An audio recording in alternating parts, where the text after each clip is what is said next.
20,617 కోట్ల రూపాయలు రైతు రుణమాఫీ మొదటి 10 నెలల్లోనే మేం చేసినాం.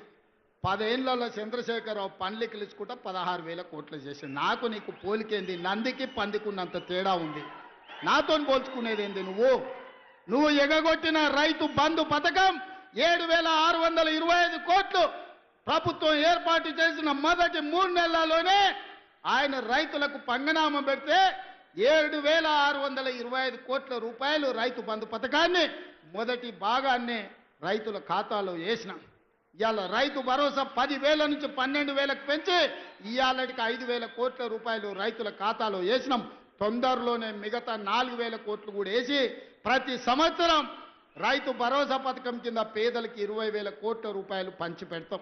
ఇవాళకి రైతు రుణమాఫీ కింద 21,000, రైతు భరోసా కింద 12,000, 33,000 కోట్ల రూపాయలు 15 నెలల రైతుల ఖాతాలో నగదు బదిలీ చేసి రైతుల గుండెల్లో శాశ్వతంగా ఇందిరమ్మ పేరు, సోనియమ్మ పేరు ఉండేటట్టు ఈరోజు చర్యలు చేపట్టినాం.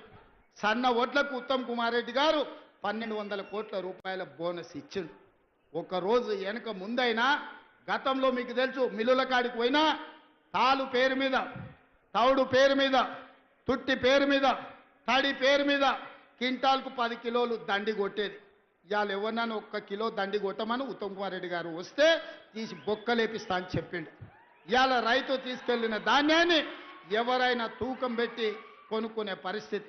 ఆనాడు 3 నెలలైనా పైసలు వచ్చేది కాదు. ఈరోజు 3 రోజుల్లోనే మీ ఖాతాలలో నగదు పడుతుంది. అందుకే ఈ ప్రభుత్వం మీ నాయకుడు ఉత్తమ్ కుమార్ రెడ్డి గారి నాయకత్వంలో ఇది ఒక పక్కన సాగునీటి ప్రాజెక్టులు, రెండో పక్కన పౌర సరఫరాల శాఖ సన్న బియ్యం పథకాన్ని పక్కడబందీగా అమలు చేసి శాశ్వతంగా పేదవాళ్ళని ఆదుకునే కార్యక్రమం తీసుకుంటాం. ఆ ఆదుకునే కార్యక్రమం హుజూర్ నగర్ గడ్డ మీద నుంచి ప్రారంభించి మీరందరూ వేలాదిగా తరలి వచ్చి ఉత్తమ్ పద్మావతి రెడ్డి గారిని, ఉత్తమ్ కుమార్ రెడ్డి గారికి అండగా నిలబడి ఈరోజు తెలంగాణకు మొత్తం ఈ ప్రాంతం కాంగ్రెస్ కంచుకోట, వారి కుటుంబానికి అదేవిధంగా ఎన్ని చెప్పినా ఉత్తమన్న చిట్ట అందిస్తూనే ఉండదు.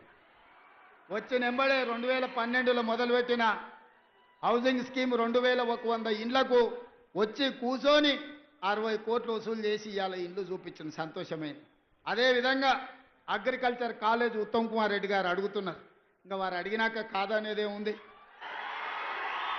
వారు అడిగినాక మీ అభిమానం చూసినాక ఇంతసేపైనా మీరు స్వచ్ఛందంగా వచ్చిన తర్వాత అగ్రికల్చర్ అంటేనే హుజూర్ నగర్, కోదాడ ఈ ప్రాంతంలో ఉన్నది, మిర్యాలగూడ ప్రాంతంలో.